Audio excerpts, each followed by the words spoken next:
ధనుస్సు రాశివారికి దేవగురువు శని 6వ ఇంట్లో ఉండడం వల్ల ఈ నెల అనుకూలమైన ఫలితాలను అందిస్తుంది మరియు ఇది మీ ఆరోగ్యంలో వివిధ హెచ్చు తగ్గులను కలిగిస్తుంది.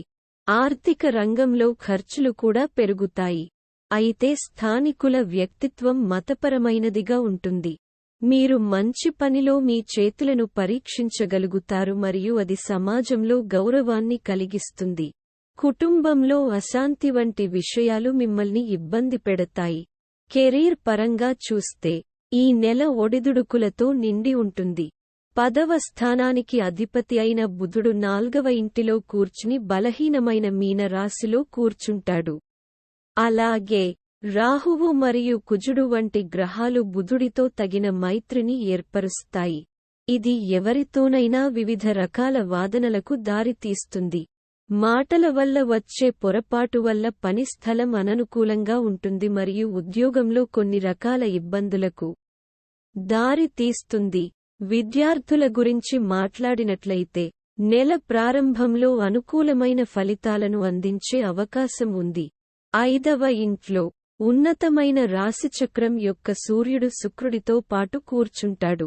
దీనివలన మీ విద్యా జీవితంలో మంచి విజయాలు లభిస్తాయి మరియు మీరు ఏది చదివినా మీరు దానిని సులభంగా అర్థం చేసుకుంటారు. అలాగే విద్యపై మీ పట్టు చాలా బలంగా ఉంటుంది. మీ ఏకాగ్రత అనుకూలంగా ఉంటుంది మరియు జ్ఞానం పెరుగుతుంది. ఇది మీ కోర్సులో ముందుకు సాగడానికి దారితీస్తుంది. ఈ నెలలో కుటుంబ జీవితం కొంత బలహీనంగా ఉంటుంది. 4వ ఇంట్లో రాహువు మరియు కుజుడు అంగారక దోషాన్ని సృష్టిస్తారు. ఇతర గ్రహాలతో పాటు బుధుడు ఉండటం వల్ల కుటుంబ సభ్యుల మధ్య పరస్పర సామరస్యం లోపిస్తుంది.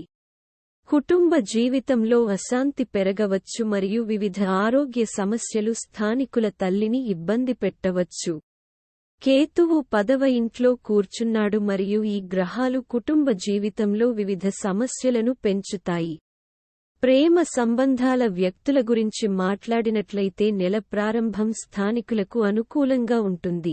5వ ఇంట్లో శుక్రుడు ఉండటంతో ప్రేమ సంబంధంలో రొమాంటిసిజం పెరుగుతుంది మరియు సంబంధం ప్రేమతో నిండి ఉంటుంది. అలాగే శ్రేష్ఠమైన సూర్యుడు భాగస్వామి యొక్క మనస్సులో గర్వం పెరుగుతుంది మరియు ఇది భాగస్వాముల మధ్య అహంకారాల ఘర్షణకు దారితీస్తుంది. మీరు దానిని నివారించడానికి ప్రయత్నిస్తున్నట్లయితే సమయం అనుకూలంగా ఉంటుంది. మే 14న సూర్యుడు వృషభ రాశిలోని 6వ ఇంటికి వెళతాడు మరియు దానికి ముందు మే 10న బుధుడు 5వ ఇంట్లోకి ప్రవేశిస్తాడు. ఆర్థిక పరిస్థితి గురించి మాట్లాడితే అప్పుడు నెల ప్రారంభం చాలా అనుకూలంగా ఉంటుంది. కుజుడు 4వ ఇంట్లో కూర్చుని 11వ ఇంటిని చూస్తాడు. అలాగే సూర్యుడు మరియు శుక్ర గ్రహాలు 5వ ఇంటి నుండి 11వ ఇంటిని చూస్తాయి మరియు ఆర్థిక పరిస్థితిలో సరైన పెరుగుదల ఉంటుంది.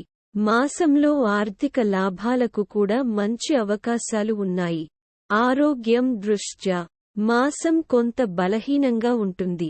జాతకానికి అధిపతి బృహస్పతి మరియు రోగాల గృహం అంటే 6వ ఇంట్లో ఈ నెల మొత్తం ఉండి ఆరోగ్యం బలహీనపడుతుంది.